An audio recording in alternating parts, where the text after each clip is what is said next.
Had one more issue I wanted to look at on the chassis before we say it's really working okay. I noticed that the brightness, you could not turn it down. Even at its lowest level, it was about mid brightness. So in checking right here, I had 280 volts on this test point 128. And if I went up here to the CRT, I had about 10 volts. Actually about 6 volts. And it should have around 20 on pin 7 of the CRT. So in checking this resistor, it is open. So put a new resistor in. Let me show you what we have now.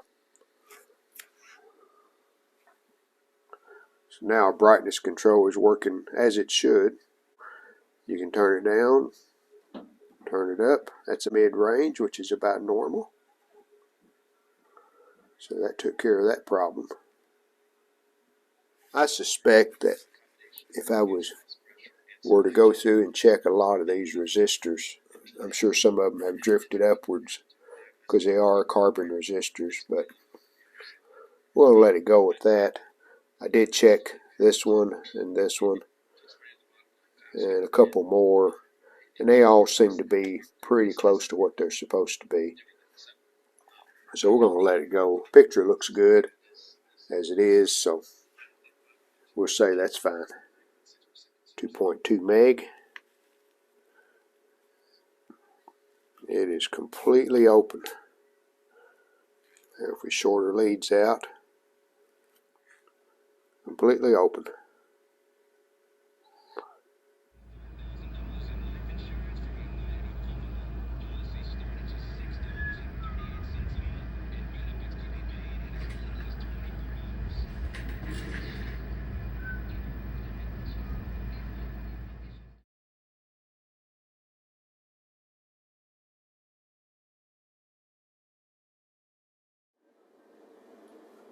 Been working on making a front hood.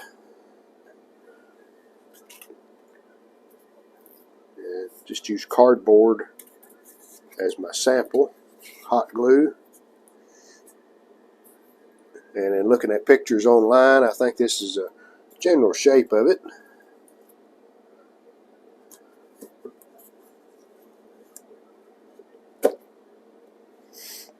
Seems to fit pretty good.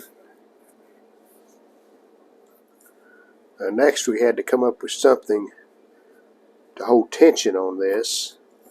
And the way this works, it's a hollow chamber and it has a spring goes in the bottom and a dowel pin that pushes down on that spring. The dowel pin hits this piece right here, and that keeps pressure on the hood when you're opening and closing it. And same on both sides. So here's what I come up with for that. These are just springs out of an ink pen, and they'll go in first. I found these little wooden dowels, and they go in on top of the spring like that.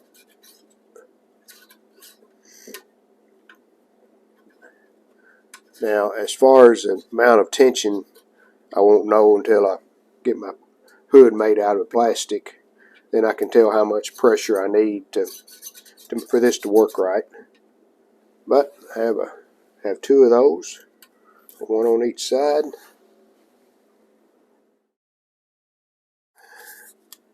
And on my prototype, you can see I've cut out a piece here because after making the initial hood, I was looking at this, and there's a little indent right there on both sides, and that's what this is for. That little ear that I put on both sides, that'll go up in that indent like that. I think that'll work.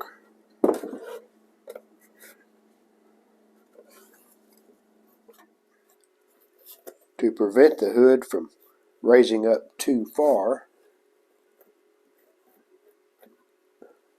that's about as far as I want it to open. I've added these pieces right here, and they'll hit against that tube.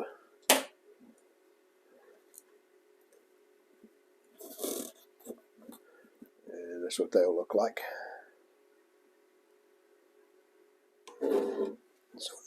So now we've got to disassemble this and use these patterns that we have cut out on our plastic. Found this scrap piece of plastic that I'd saved, and I'll cut it here so I have a manageable piece. I think that'll be enough. And we need 4 of these, so we'll put 2 more over there. So let's get these cut out. Cutting this plastic with a wood bandsaw, but I have a 1/8 inch fine tooth blade, and it zips right through it. Does a good job.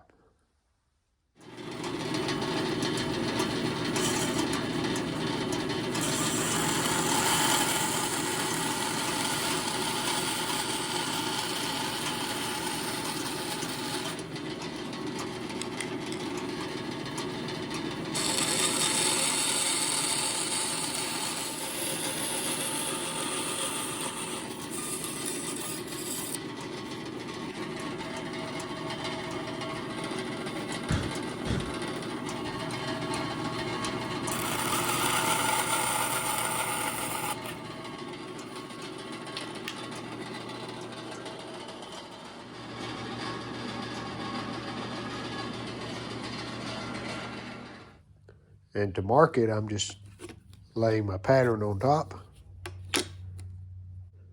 Take a razor blade knife, go around it, and there's our line. This longer piece serves a couple of purposes. It comes out here a little farther on the front to give it more support. Plus, it kind of covers up that dowel and keeps it in position the way it should be. I'm going to go with that. Now let me put the dowels in and we'll see how it works. Put a little sleeve on the top of those pins. Makes them work a little smoother where you don't have wood against that plastic. We're going to do a little bit of fine tuning. Have my Dremel tool out. And I was looking at this edge here, and we're up just a little from the front, and as it comes this way it kind of drops down, so it's hitting up in here in this hinge part. So I'm going to take the Dremel and just take a little bit of it out, see if we can get a better fit. Okay, I think that helped that. We've got the gap is the same now, so should work. Well, I was using this scrap piece of plastic to test my paint, and this was a chestnut brown and too light. This other brown is called a gloss espresso, and I'm thinking it is pretty close. I'm going to buff this old cover. I'll probably just do one side, and we'll get it shining again. You can see it's really dull.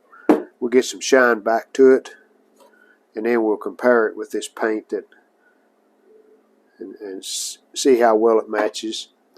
If it's not close enough to suit me, I could still paint this. We got it polished up. Yeah, put the gold trim piece back on.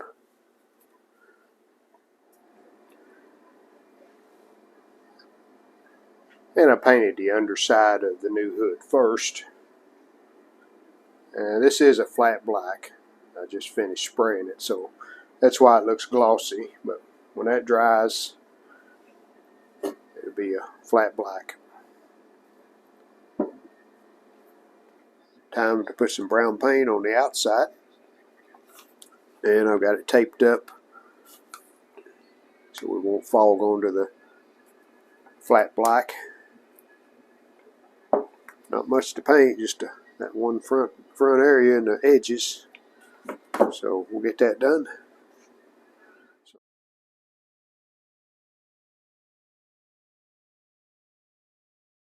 After 2 coats of brown, I think we're good. So we'll let this dry probably a couple of days.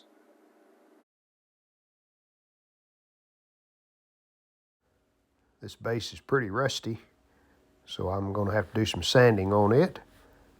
And we'll just use some of that champagne bronze that we used on the trim strip. And after 1 coat on this side, we'll flip it over and we'll put a coat on the other side, let that dry, and then finish with 2 coats on both sides. You are missing one knob, and that's this battery level knob, it's called. And let me explain how this works. It connects to nothing on the TV. It's just a knob that fits in the case.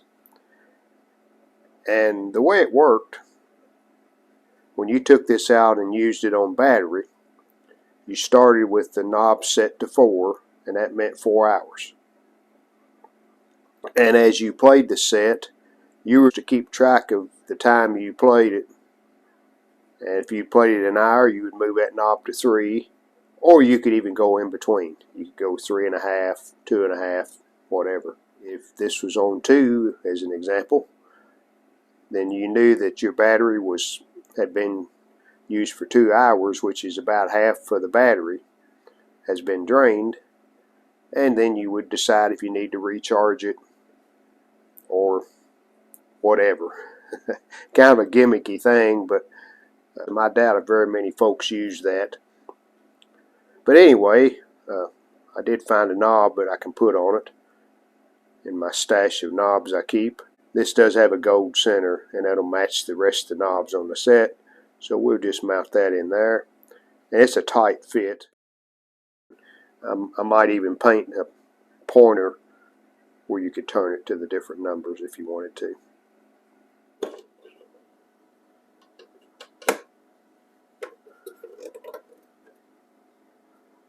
Color's not perfect, but I'm just hesitant to paint the rest of this because it's really not in that bad a shape. Starting to put everything back together. First thing we put on is the optical assembly, and 1 screw in the front, 2 here on top.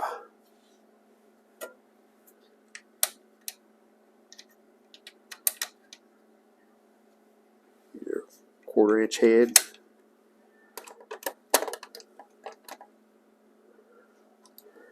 Then next is the hood.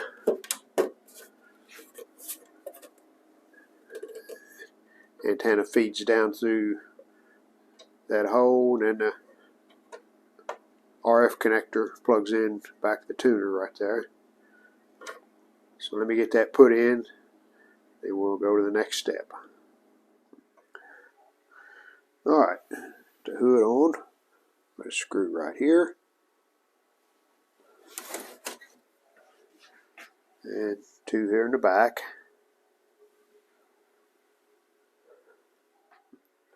Next we'll put the leather case on, and I'm going to leave the case setting on the bench and set the TV down in the case.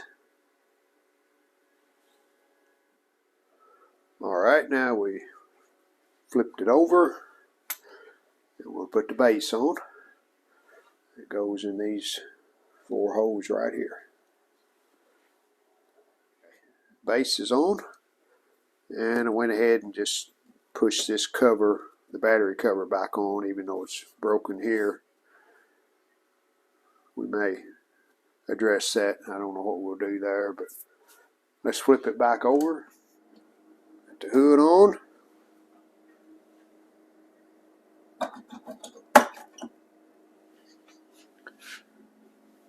So knobs should finish it up.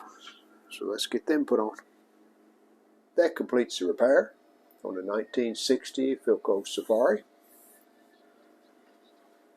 Show you a final look.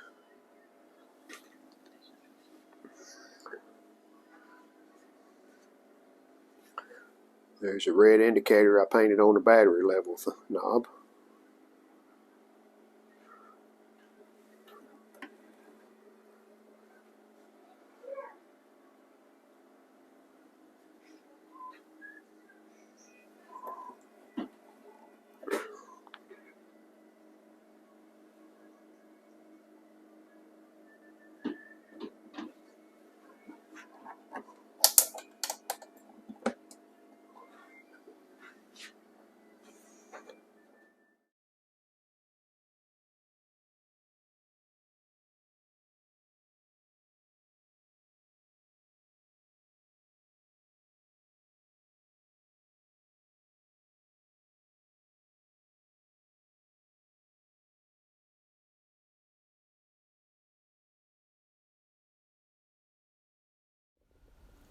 Well, we hope you enjoyed the video. And if you did, how about giving us a like and subscribing to our channel? Thanks.